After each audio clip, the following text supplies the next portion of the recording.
Ito yung binigay ng ating kaibigan na technician, si Sir Joey. Okay, Megafol tsaka si Calcibit.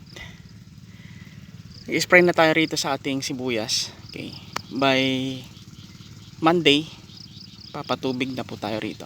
Na-applyan na po ito ng itong product na to.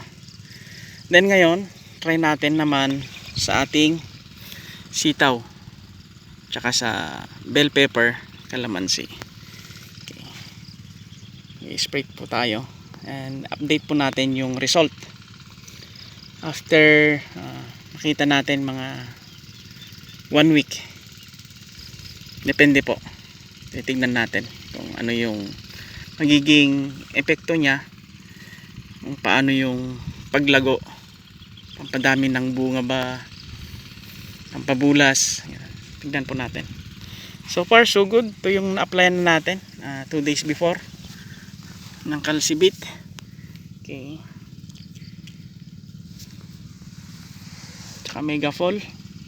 Ito yung ating sibuyas.